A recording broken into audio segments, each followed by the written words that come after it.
Olá pessoal, bom dia, boa tarde, boa noite, dependendo da hora e local que está me assistindo. Sou Jair Mornaju, guineense, estudante do curso de Humanidades na Universidade de Integração Internacional da Lusofonia Afro-Brasileira, Unilab. Vou apresentar o trabalho cujo tema é Resistência Epistêmica e Pensamento Africano.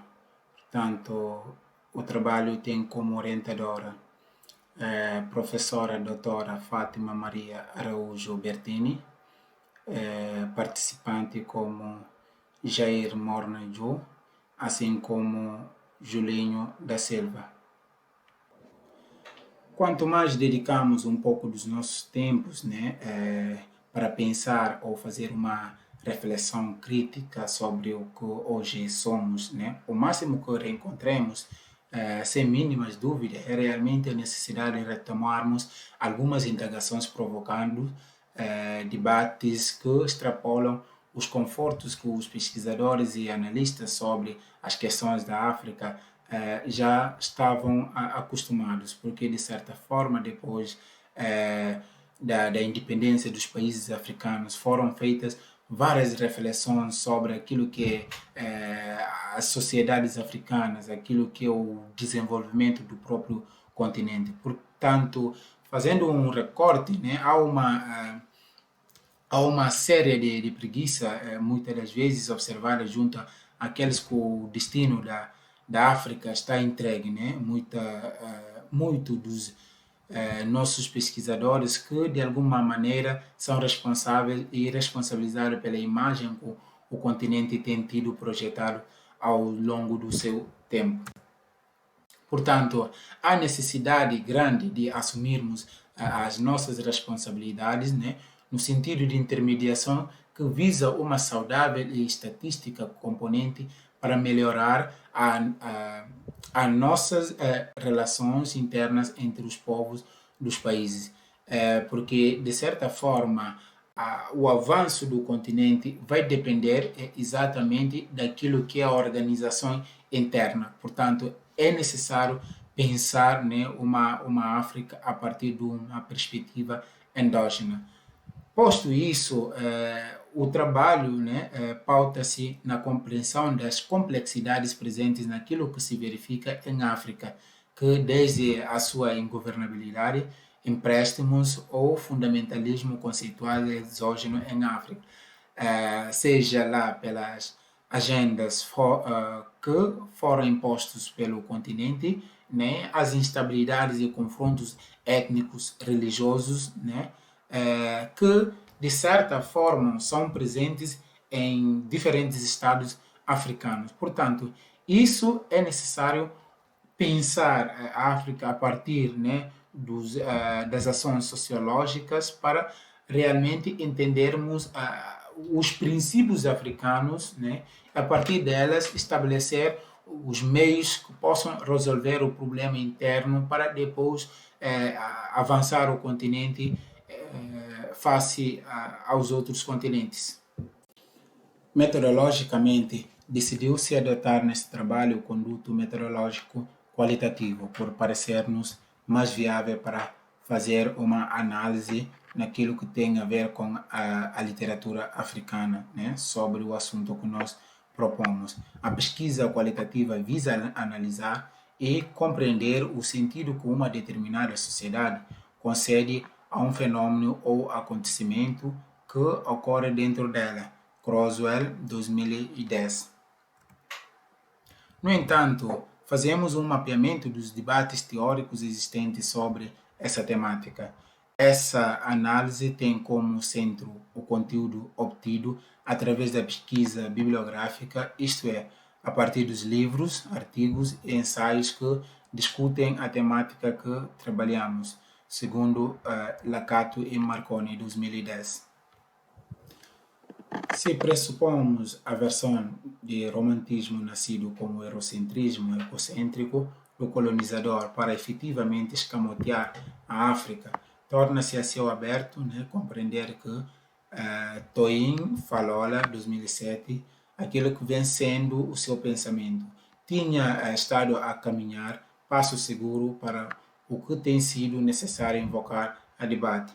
Isto sim, quando nomeia que uma nação tem muitas faces e histórias e todas elas devem ser consideradas. Portanto, o Cardoso, né, Carlos Cardoso, de 2012, também já falava quando a sua preocupação está muito atrelada às questões emancipatórias, colocando na sua produção possibilidade da produção científica na África voltadas às problemáticas sociais, semeando a necessidade de brotar real complexidade sociológica quando a configuração presente em África. Perante afirmações reflexivas feitas pelo Toim, 2007, reconhece que houve na realidade africana um esforço cruel de homogeneizar o modo de existência em África. Este, nos primeiros mandatos, tem sido políticas divisionistas que tinham nada, porém, menos ao bem-estar das nações, de maneira que esses pensamentos são conduzidos e renovados até os nossos dias.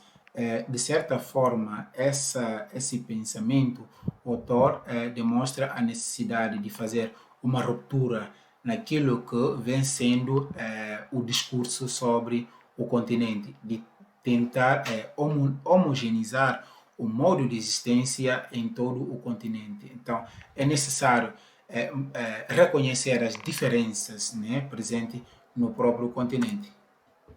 Como têm sido os esforços congregados pelos primeiros historiadores africanos, quando estes diziam que se a Europa alega ter uma história, a África também tem, que convida qualquer leitor tento às questões africanas a ver o seguinte: a reprodução da lógica eurocêntrica, isto constatamos na simples realidade.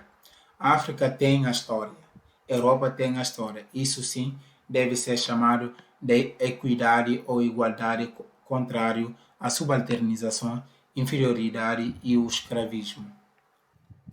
O Ontunji 2008, assim como Cardoso 2012, os dois têm depositado muita energia em pedir socorro para que na África institucionalize-se dali os mandos estatísticos de maneira resiliente, expor os fundamentos que os dados impunham à disposição do Estado para efetivamente fazer frente às demarcações e às necessidades da nação. Pelo que se compreende, é que o espaço político socioeconômico que a África tem ocupado ao longo da história da humanidade é vista diretamente pelo que tem sido instituídos por europeus durante a colonização, ou seja, desnublar que as crises e os conflitos que na África são sempre tratados como ausência da capacidade de pensar entre os africanos, constituir uma estratégia pensada dentro do macro neocolonialismo para continuar a definir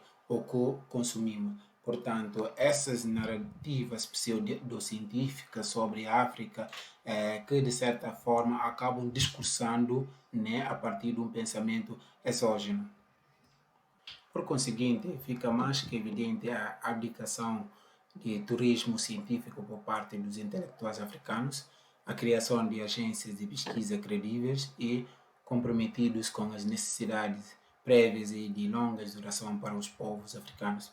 Lembrar sempre que o Estado, sendo o primeiro parceiro na construção de abordagem que fielmente retrata as imperiosas diretrizes de uma nova África e suas nações.